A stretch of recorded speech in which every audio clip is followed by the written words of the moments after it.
भैरबखुन्द धनस्री रिजर्टआव बिजेपिनि गेदेर जयनिं हाबाफारि खुंफुंदों। बिजेपिनि गेदेर जयनिं हाबाफारियाव 500निबो बांसिन सुबुंखौ जयनिं जादों होनना मिथिहोदों। फैबाय थानाय बिटिसि बिसायख'थियाव सोरखार दानो दोलोखौ गोख्रों खालामनाय थांखिजों जानांगौ जयनिं हाबाफारिखौ लादों। जायनि थाखाय दिनै गुबुन गुबुन दोलोनि सुबुङा बिजेपि राजखान्थि दोलोआव जयनिं जाफैदों। सानसेनि मेहेरगोनां हाबाफारियाव उदालगुरि जिल्लानि सिङाव थानाय भैरबखुन्द धनस्री रिजर्टआव गोबां बियाबनिफ्राय गुबुन गुबुन दोलोनि सुबुंफ्रा जयनिं जादों।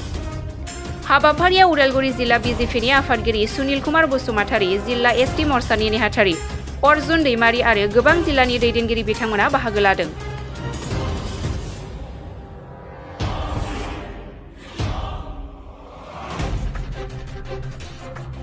बांसिन बर'फोर दिनै फैनानै बेहाय भैरबखुन्द बे धनस्री रिजर्टआव जयन खालामफैबाय।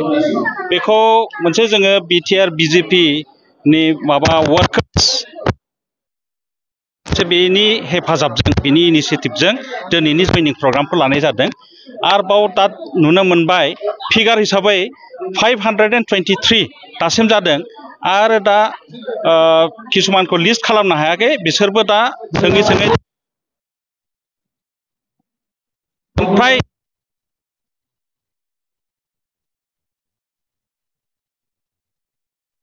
जिहेतु दायो बिटिसि गभर्नमेन्ट सोलिगासिनो दङ, बिनि सायाव रायजो राजाफ्रा फोथायनाय गैया नामा?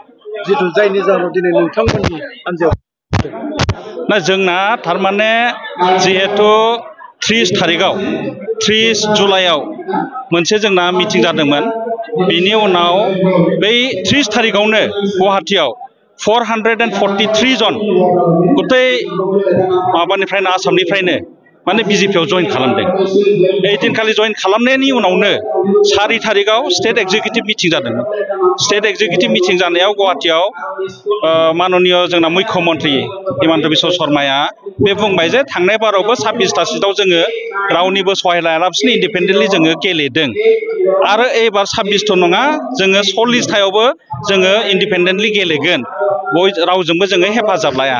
बे एनाउन्समेन्टखौ बे 4 तारिखआव बिथां होनाय लगे लगे बिनि उनाव सप्तासेनैनि उनावनो सोब मण्डलावनो जेरै ननाय सेरफाङाव जाबाय फ्राय 300, बिनिफ्राय भेरगावआव जाबाय फ्राय 200, बिनि उनाव दिनै बेहाय जाबाय भैरबखुन्द आरो रौतायाव जाबाय। आरो दैलि बेसिसाव फिसा फिसा जायगायाव जोंना जयनिं जागासिनो दं। मेक्सिमाम जों जयनिंखौ बिपिएफ निफ्राय लानाय जादों आरो इउपिपिएल निफ्रायबो एक्स इउपिपिएल मेम्बार बिसोरखौबो जों लानाय जादों। फैगोन जितु काउन्सिल बिसायख'थि जानो थांगासिनो दङ, बारा सम गैलिया, बिनि थाखाय माबायदि प्रिपारेसन?